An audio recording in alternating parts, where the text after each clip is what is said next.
All right. The show me state. Most of you know that's a quote or theme for Missouri. And can you see the blue Missouri sign? Mhm. All right. And my mouse or my cursor's moving there. Yes. All right. Well, for us to come in through here, we'll wind up probably staying at Oklahoma City on our way through, going up to Missouri. And those great hosts were online and still are online, and we enjoy staying with them.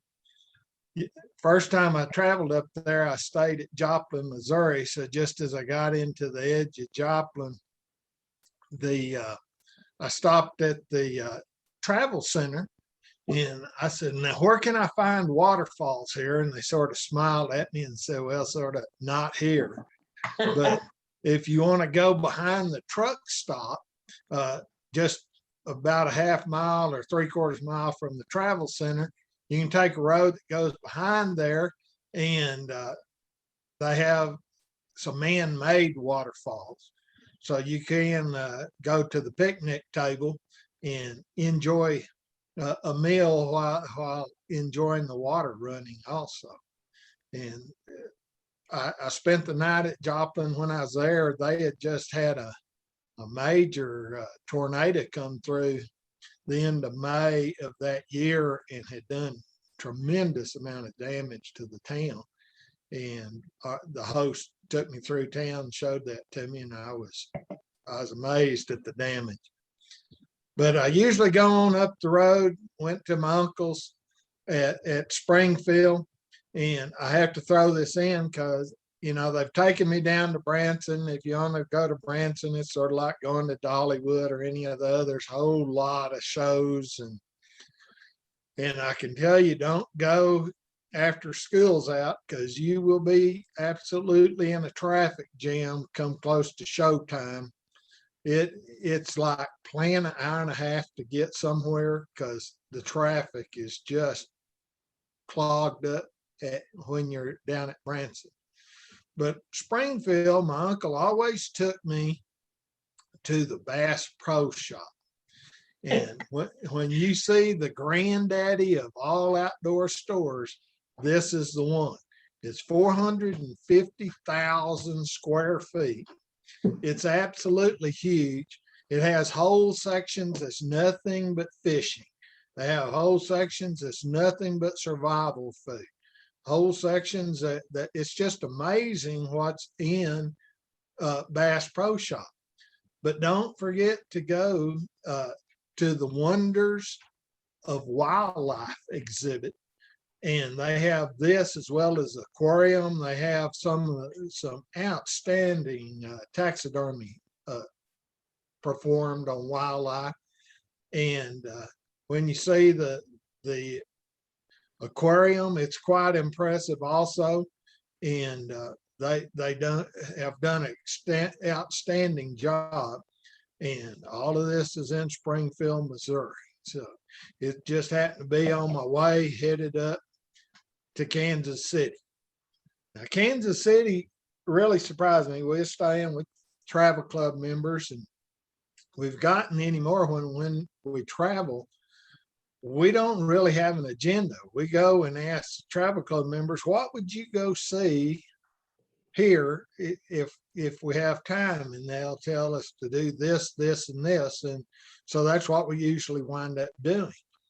And so we went down to the 18th district of 18th and Vine. And if down here in this area is the American Jazz Museum, the old gym theater, the Negro League Baseball Museum. On a number of the buildings, they just have murals that are just beautiful in that section of town. And I enjoy it a lot. And this building hosts two different deals. It hosts the American Jazz Museum as well as the Negro Baseball League Museum. So you can go in and see these at the 18th and Vine. and it certainly is a historic area. Have all sorts of neon signs from the time period and from the favorite areas. And this particular one, it just shows you different murals and things. But my son-in-law, his name's Steve Baker, and this is his grandfather, John H. Baker. And John H. Baker was an attorney, and the things he did for a hobby was collect 35 millimeter and 16 millimeter films. And they were called soundies. And he collected over 2,000 of them in his lifetime. There's over 700 hours of jazz that's there. It's the largest jazz film collection anywhere. And this facility also has sheet music of jazz, but he had early tapes of jazz greats as Ella Fitzgerald. He also had Nat King Cole Trio and just a number of films that I was amazed at his collection, and I was glad that he shared that with the world before he died. The Negro League is another one, equally interesting baseball museum. It has entry, and when you go in, it has like a display of all of the uniforms by the teams. It has one area that has all of the baseball greats, who was the best first baseman, second baseman, third baseman, and they have each one of them on a mound as a statue. They have a signed baseball collection of some of the outstanding baseball players. So it's quite a museum. If you go down the road, not very far, it's 3 blocks if you're walking. This is the YMCA, and this mural's painted on the end of the YMCA. And this is one of the baseball leagues, the Monarchs. And this has a baseball field right here in front. And one of the things I really like about this, that they keep this as a historical point, because this is where all of the future managers of those leagues met and planned for this playing league of baseball. And I like the little advertisements that's on wood all the way around the baseball field. And so this is just one of many, but yeah, get you a drink for 5 cents. It just reminds you how far we've come in that. As you go downtown, go to the historic city market. You can eat at a number of different cuisines that's there. And I'm headed you over to this particular place here. And what that is the treasures from the Steamboat Arabia. And that the Steamboat Arabia has quite the story to it. It sunk on September 5th, 1856. It was a boat that sailed the Missouri River and just happened to hit a tree that was underneath the water. But that was not unique. Between St. Louis and Kansas City, there's 200 sunk steamships on the Missouri River. So this one sunk with about 200 tons of merchandise on it. And it stayed that way till 1988 when 4 people dug it up. This is a picture of the digging site. They're a half mile from the Missouri River. This is out in somebody's cornfield. And they dug down 65 feet. This is the engine off of it and the paddle wheels. They're running 20 irrigation wells, and they were pumping out 20,000 gallons of water a minute, so they could do this digging without getting covered up with the water. And there was, like I said, there's 4 men in this group, and their wives could care less what their husbands were doing on this. And this is just a picture of the engine. And this is a picture of what some of the merchandise was that they found on the ship, between hangers and knobs and axes and chains, and it's just what you would think of what a store, a general store, would have to be stocked with. And in your mind, you have to picture this boat was moving about what 2 semi-loads would move as it's going down the river.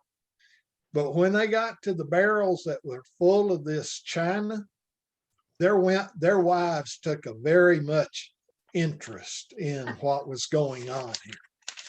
And then they found hundreds of thousands of buttons and other things that was there. And one of our tour guides was a little bitty boy when they found this. And he started telling us that his punishment, if he did something wrong, they'd hand him a toothpick and he'd have to clean the mud out of each one of these buttonholes. And anyway, I just laughed. I was going, that's a pretty stiff punishment. He said, yeah, I learned real quick to behave myself. Another thing that they found was a lot of different preserves still in bottles, still corked. And they went ahead and was brave enough, or I don't know, stupid enough to try some. And they said it's very, very edible and still very delicious, even 150 years later. But there was all sorts of clothing. And the thing that they've learned from this recovery is you just don't pull something out and let it dry. You have to do a lot of processing or this thing will just fall apart. They had a picture, they showed like a rolling pin made out of wood. And if you just let that dry naturally, it just shriveled up and just looked like a dried up hot dog.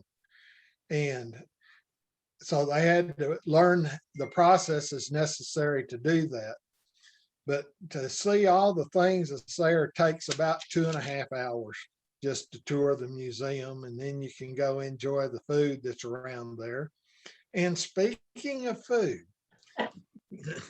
Kansas City has over 100 barbecue joints.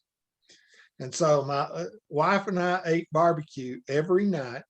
And we went to some place that was identified as one of the best places to go. Gates Barbecue has been around a long time. And this is the way their burn-ins look. They chop it, and they used to hand it out to customers in little cups so that they could eat while they were waiting to place their orders. And it's got to be a real popular thing. And so most of the Kansas City groups got to doing ends. And you can't hardly go to a barbecue place that you can't have ends to eat. And get you sandwich, brisket sandwich sliced with barbecue sauce, pickles, just to enjoy yourself at Gates. Another one we went to was Jack Stacks. And I'm going to mention a couple of deals that makes a difference with them. Is in Kansas City, one of their barbecue edition sides is creamy corn. And so it's one of those things that you need to mark. I need to order creamy corn to go with my barbecue. And it also stacked onion rings. So I'm just saying these are some specialties of Kansas City. And this is my wife and I's favorite. We really like Q39. It's very tasty. They did a great job. We enjoyed their beans. My wife's getting awfully close to duplicating their recipe. And it's very, very tasty. They make their own coarse ground in-house sausage, and because it's coarse ground, it takes that smoke deep, so it has a real smoky taste to it. And then they have their own version of the burn-in, and then corny cornbread is there. It's just corn inside of cornbread. And then I threw this in because we really liked eating here, but it's not in Kansas City, Missouri. It's in Kansas City, Kansas, which happens to be the other half of the city. But most people is familiar with Joe's Kansas City Barbecue. really a good smoke on there. So I've won lots of contests, and it's really good eating. Well, And Billy, I think you made up my mind for what I'm gonna have for dinner tonight. It's gonna be barbecue from somewhere. barbecue, but they a little bit of everything. Now, if you go to the public library, they have a very unique parking structure at the downtown library.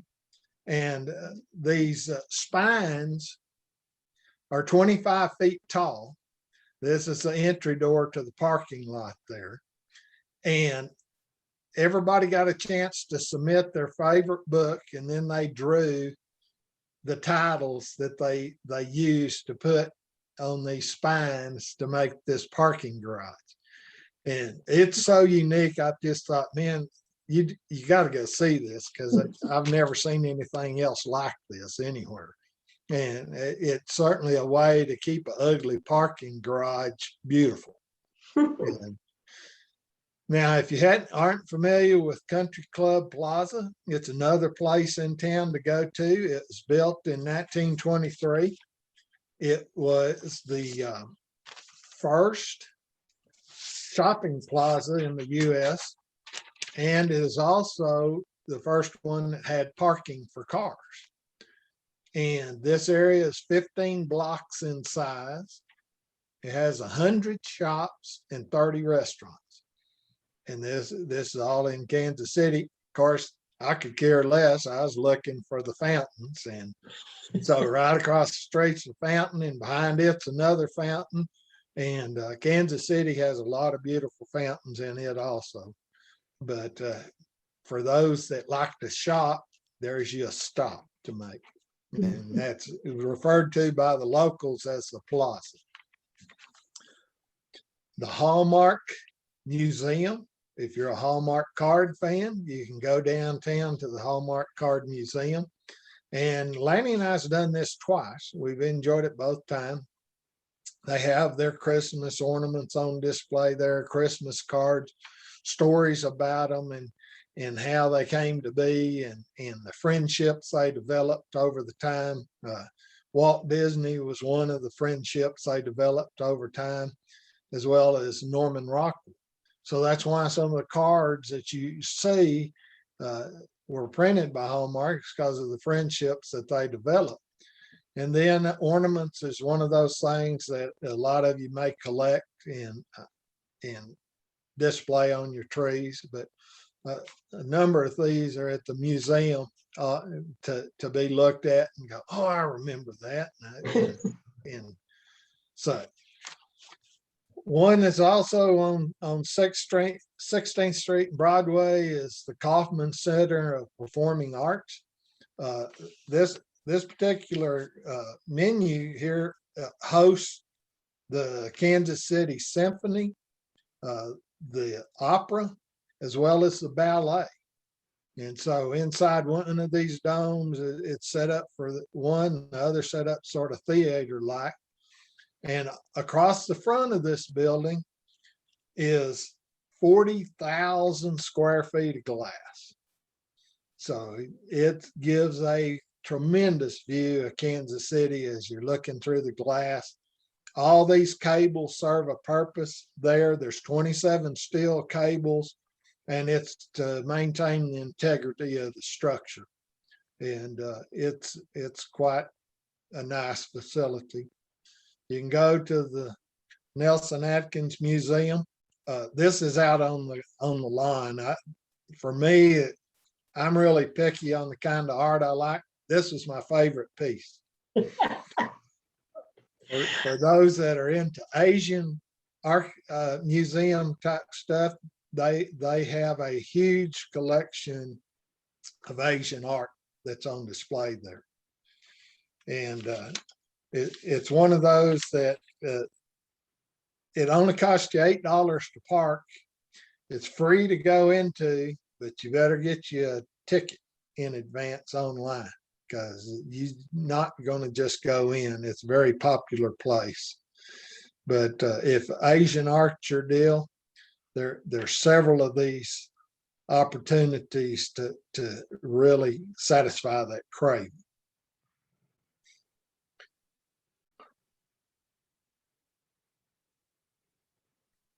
trying not to go too fast because some of you may really enjoy that.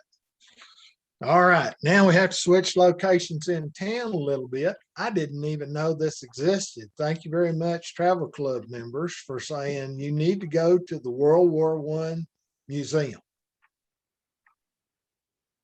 There it is. You go down here and go into the museum. You can get up here on top and see a beautiful overview of Kansas City.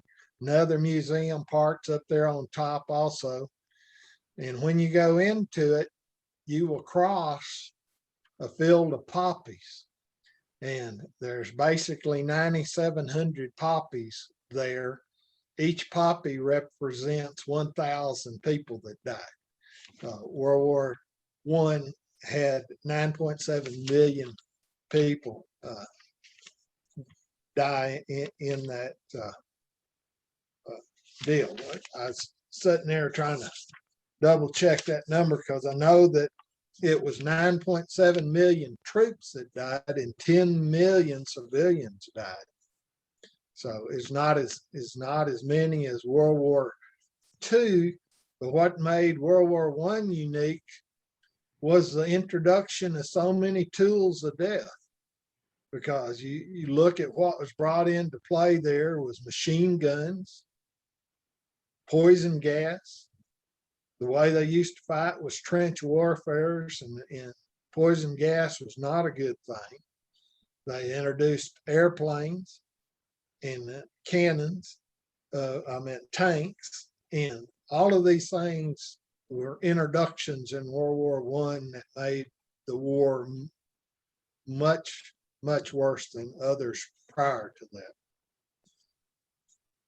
Just less than a mile from the World War I Museum is the Money Museum by the Federal Reserve Bank of Kansas City. Now, I like money, and I sure like looking at different things, and they had a little bit of money art there. And if you know how to fold that, good for you. I do not, but I do appreciate somebody doing that and showing off pieces of folded dollars and $2 bills and such that for your enjoyment. But they do have a stack that you can go pose by, and it has that little short stack for $1 million. And this is $100 bills. And then a bigger stack for $10 million. And after you see it, you realize that anybody that says they want $10 million in small unmarked bills don't have a clue what they're talking about. You couldn't carry it. You couldn't carry it if it was $100 bills. And then you go to 20 million, 30 million, 40 million. That's lots of weight that to live. I could carry 1 million, about 65 pounds worth, but I don't think I can handle these others. It's just a lot. And then they have a lot of previously used dollars that was circulated, and very enjoyable to go through there, and I enjoyed that. Just outside of town is Independence, Missouri. And that was home to our 33rd president, Harry S. Truman. His presidential museum and library is there. Him and his wife, Bess, are buried on property. But the National Park Service will let you have a tour of his house. And so Lanny and I went through this. He was a very simple man and lived a very simple life. And this is a very simple home. And when you looked at the linoleum, you think, I think this needs to be replaced. And he was the last president to retire without a stipend. And he had to sell a farm so that he could continue to meet his bills. And he had talked to the Speaker of the House and had mentioned that. And the next year they came up with 25,000 annual stipend for presidents because they shouldn't be an embarrassment to the country. So they provide him some money to live on. They also provide him with Secret Service, which his wife absolutely did not want. And even after he died, she didn't want anything to do with it, but it's sort of out of her hands. So it's quite interesting to see. And the parking garage has his last car parked in it. And if you think about this, I'll back it back here. You see that fence? They built that after Secret Service came into being because they said we got to have some way to control the traffic because people just come up, knock on his door, and visit with ex-president. I was like, I can't even imagine that happening today. And while you're there, you can go to the Independence Temple. You cannot miss this because it carries the skyline. There's nowhere in town that you can't see this thing. And if you happen to catch it between services and things, it's got quite an interesting architecture inside the building. And this is in Independence, Missouri also. All right, so I'm going to go all the way from Kansas City over to St. Louis, Missouri. And I'm sorry I didn't take any pictures at Jefferson City, the capital. I mean, that's sort of rude of me not to stop at the state capitol, but I just drove right on through. I don't know if you're familiar with the Freedom Gateway there. Yeah, the Gateway Arch. Now, this is a picture I took many years ago, and you see these large trees that's there. Well, the next time I went through to take Lanny there, these were all just sprigs. They wasn't a single one of them that was 4 feet tall. And they had pulled all these trees up because there was a disease that was impacting them and they didn't want to deal with it. So they just totally pulled out all of the trees. And I thought, what a deal. I was born and raised up in the panhandle of Texas, and it's sacrilegious to kill a tree. And this was amazing to me. Gateway Arch is 630 feet tall, and you can take the tram up. It's quite different than an elevator because you're going up on a curve. And so it sort of clocks and clicks and well, and you're in like an egg-shaped little thing that holds 3 people. Yeah, you're close and personal.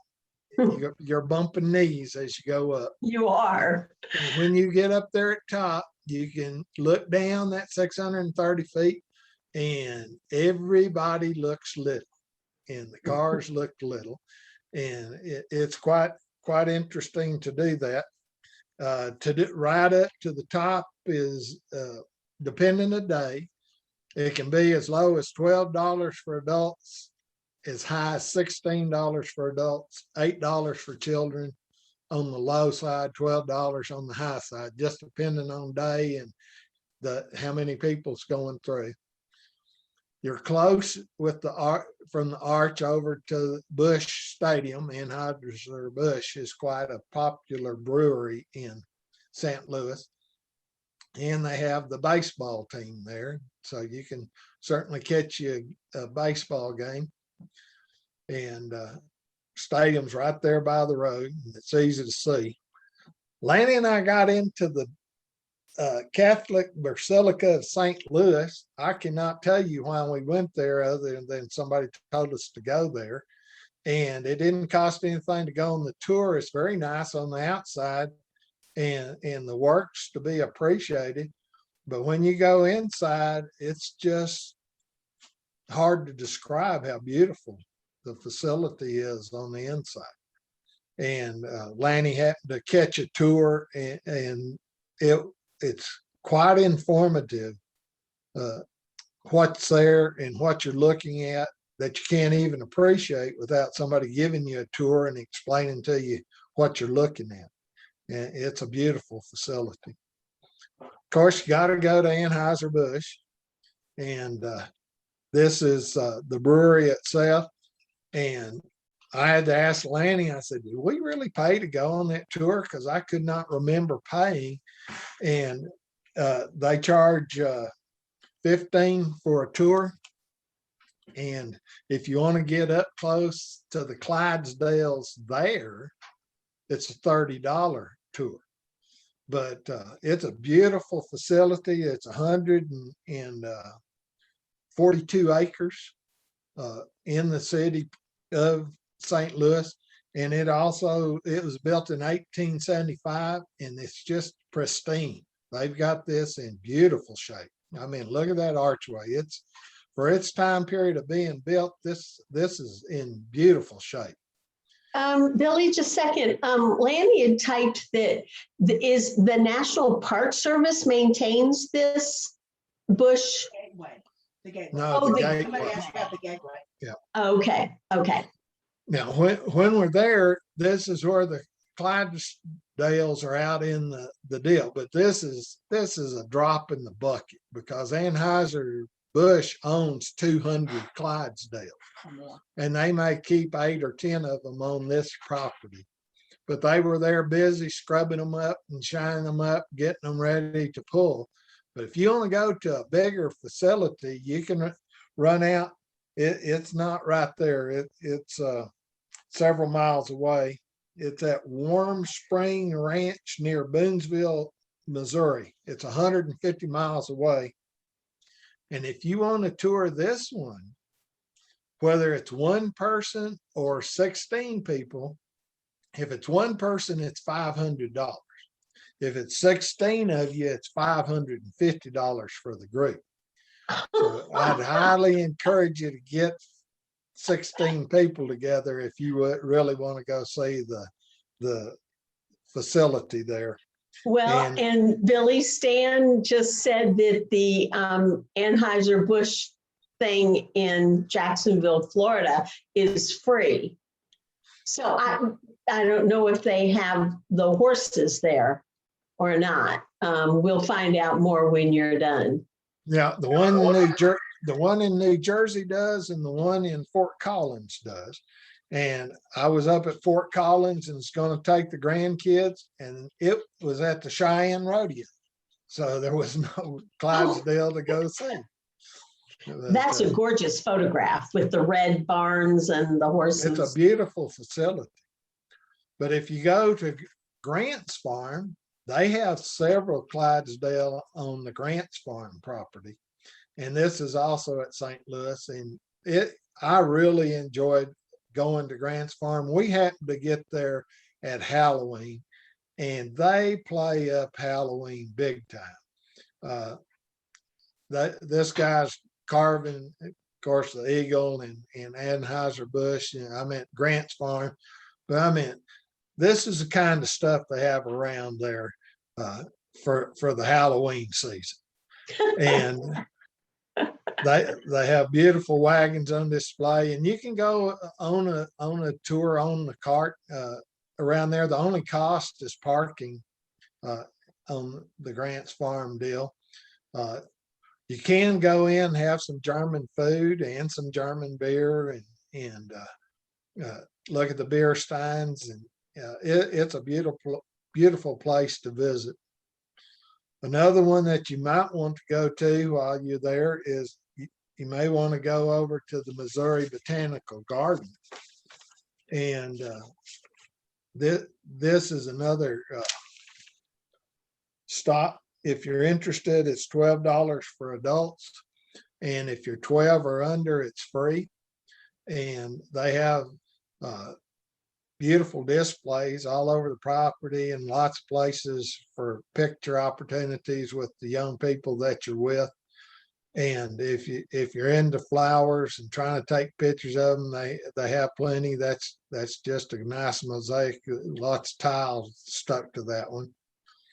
But it gives you an opportunity to try out your photo equipment to take pictures that's on display there at the Botanical Gardens of Missouri. 17 miles away is Collinsville, Illinois. And this is where we are staying with travel club members. And you see this mound of dirt in the background. Anyway, it's 158 steps up to the top of that mountain. Now, I'm sorry, I am not going to run up and down these stairs for the fun of it. I mean, they're doing it for exercise, but that's punishment to me. And I saw people all, the whole time I was there, run up, turn around, run down, turn around, run up. And I was like, no, no, no. I went up to the top of the mound. The pronunciation of the Indian tribe is Cahokia. And this is where what you could see from the top of a mound is you can see St. Louis, Missouri in the background. But the Cahokia Indian Museum is almost brand new, and it was great to go through and learn about the mound people and see what kind of civilization they had there long before there was anybody by the name of Columbus born. And they were big into raising corn, vegetables, and living off the earth. And they did lots of trade. They can prove that they did trading all the way into Florida, all the way into Mexico, all the way into Canada. And if you think about that, starting there at St. Louis, Missouri, that's just amazing, the area of trading that the Cahokia people had. We enjoyed a couple of the exhibits that was there. A guy was making arrowheads out of flint, and that was quite the thing to enjoy.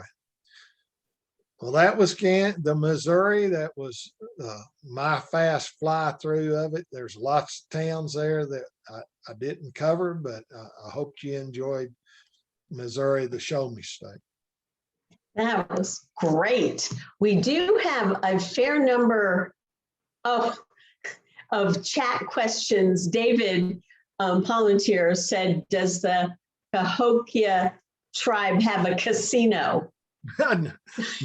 Not there.